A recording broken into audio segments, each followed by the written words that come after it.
startups, we have a term called think big, smart, start small. So your vision has to be the big vision has to be the 100%, but you don't need to really scale everything first. You build everything first, spend a lot of money, and then you start.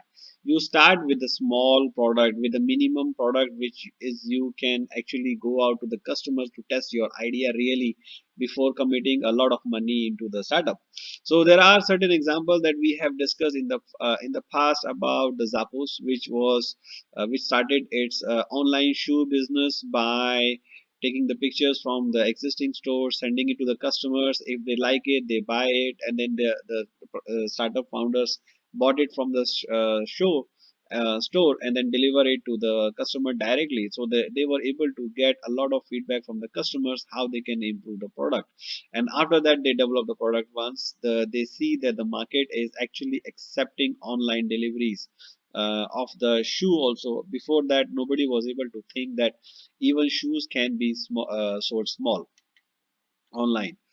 You may not know about Oyo. Maybe Oyo, you may have already been know about Oyo. Oyo is one of the largest, now third largest hotel chain company in the world.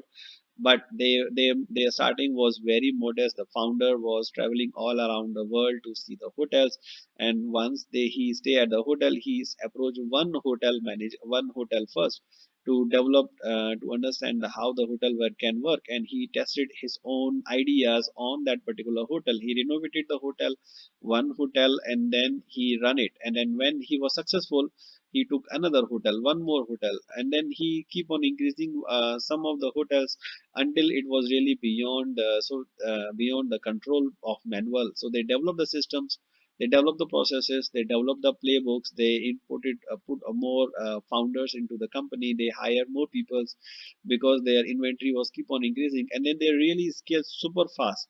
Oyo is not a very old company. It's just only about 10-year-old company probably, but now they are the world's third largest hotel chain. And they don't own a single hotel. They don't own a single hotel room. They are all selling the hotels under their franchise. They used to start with renting off this, committing only one floor of particular hotels rather than taking the whole hotel. The other hotel part was sold by the hotel themselves. They were taking only some floors. But then after that they rebranded the hotel, the entire hotel under their own brands. Now they are spending very fast. So that's one way of thinking big and starting small. Then there are accurate customer, so they what it helps is to it helps to get the accurate customer data based on actual spending and actual their usage behavior, and its ability to interact with the real customers and understand their needs. And then it revealed unexpected situations surveys, which research probably will not be able to show. So if you are doing a market research, you may be able to get some data about the customer, about their needs, but you may not be able to get 100% answers. Rather than you go and interact with the customers, you understand more about their situations, because a lot of situations are unexpectedly novel, which the surveys will not be able to display. Then there are certain things which was not so successful. For example, HP was developing certain volunteering projects.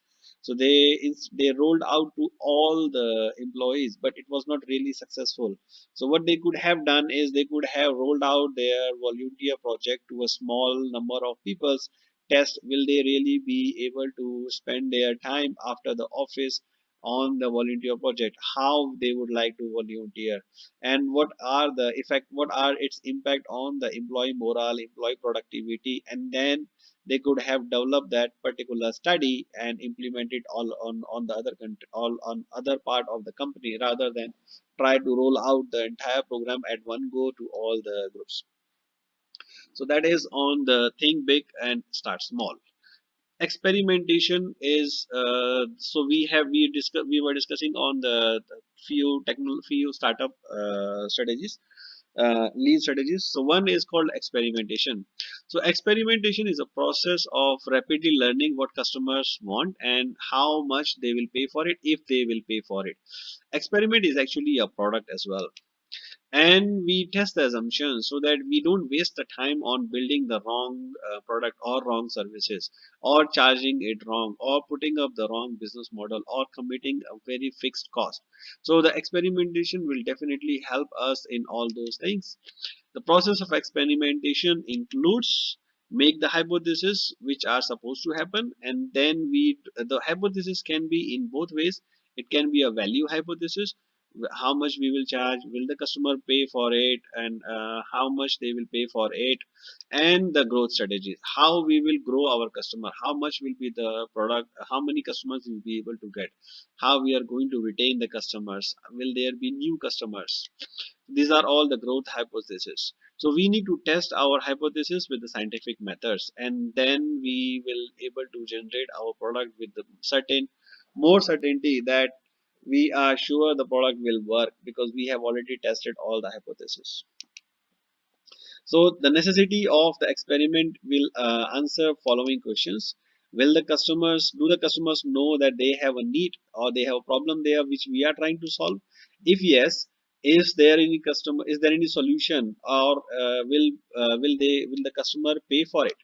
And will they buy it from us or not, and how much they will pay for it, or can we build a solution for that particular problem that we are trying to solve.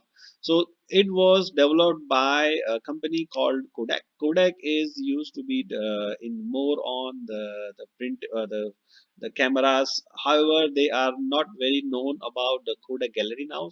The Kodak gallery, they it was started as an idea of photo sharing app, but it's not really similar to a social media. You can actually control your user access. So they developed the program, they developed initial version of the Kodak gallery, which was not very beautiful, not very functional, but they dispatched it, and nevertheless, so they got a lot of feedbacks that the product was not useful, it was not as beautiful as it should have been, it lacked certain features. But that was not the point. The point was that the point was to learn what the customers need, means the customer actually needed. So the team was able to understand what features are very very important for the customers.